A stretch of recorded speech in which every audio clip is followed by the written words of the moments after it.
est 9h30 sur Europe 1, l'heure du journal des médias de Paul-Henri Alain. Et à la une ce matin, on revient sur la disparition de Jerry Lewis. L'émission Stade 2 sera modifiée à la rentrée et Thierry Moreau déjà de retour à la télévision. Et on commence donc avec la disparition du roi du burlesque moderne, Jerry Lewis. On a appris ce week-end la mort du comédien et réalisateur Jerry Lewis à l'âge de 91 ans. Le comédien qui a connu de nombreux succès a été à l'affiche de plus d'une soixantaine de films, dont le Tombeur de ces dames ou Dr Jerry et Mr Love. Il a été également réalisateur d'une quinzaine de films. En 1983, Martin Scorsese le fait jouer dans La valse des pantins, aux côtés de Robert De Niro et Liza Minnelli. Mais il est aussi connu pour être à l'origine du Téléthon. Père de 7 enfants, il a toujours été très impliqué pour les handicapés mentaux et physiques.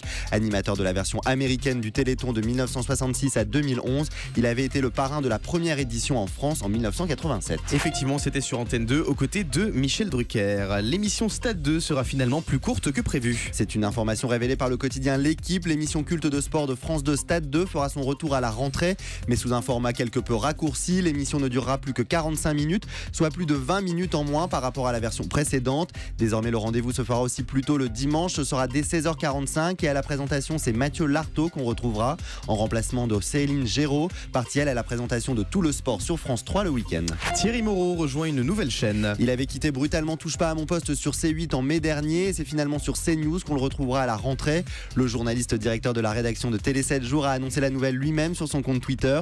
Il sera à la tête d'une chronique média dès le 28 août dans la matinale de la chaîne d'information aux côtés de Clélie Mathias et Romain Desarbres. Le groupe Russia Today aura bientôt une chaîne d'information en français. On en parle depuis plusieurs mois et les choses avancent tranquillement. Le groupe de presse Russia Today va s'installer d'ici la fin de l'année en France. Sa chaîne d'information en français. Pour cette nouvelle rédaction, 150 journalistes devraient être recrutés. Après une version espagnole et en anglais, c'est une troisième version étrangère que Russia Today s'apprête à lancer. Le projet devrait être présenté à Cannes le 16 octobre prochain. International toujours, le site slate.fr a de nouveaux patrons. Le site internet change de main. C'est une information révélée par le journal Libération. C'est désormais Benjamin et Ariane de Rothschild qui détiennent la majorité du capital. En quelques années, le couple s'est imposé. Jean-Marie Colombani, président de Slate, n'a pas commenté l'information mais a confirmé qu'un actionnaire avait franchi le cap des 50% de capital. Le couple devrait injecter plus de 2 millions dans le site internet. Plus de précisions devraient être apportées lors de la prochaine assemblée générale qui se déroulera à la mi-septembre.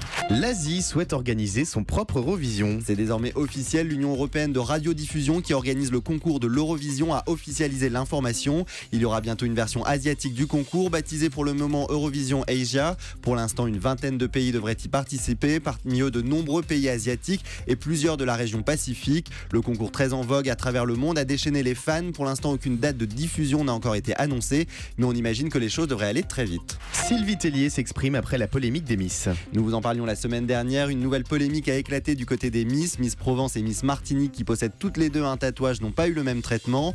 Miss Martinique a tout simplement été interdite de participer au concours en décembre prochain, alors que Miss Provence pourra bien y participer. Sylvie Tellier, présidente de la société Miss France, qui n'avait jusqu'alors pas répondu à la polémique, s'est exprimée dans les colonnes du Parisien et a simplement déclaré que la société Miss France autorise les petits tatouages discrets, mais que dans le cas de Miss Martinique, il s'agissait d'un tatouage assez gros pour qu'il pose problème. L'affaire est donc terminée. Et on termine avec le chiffre du jour. 36 comme 36 quai des Orfèvres, le film sorti en 2004, réalisé par Olivier Marchal avec Daniel Auteuil et Gérard Depardieu, sera bientôt adapté en série télé. Et à la tête du projet, Christophe McQuarrie, réalisateur entre autres de Mission Impossible. C'est la société de production Gaumont qui a officialisé l'information. Pour l'instant, aucune date de tournage ni aucun nom de casting n'a été révélé, ni même le diffuseur. Affaire à suivre donc. C'était le journal des médias de Paul-Henri Alain.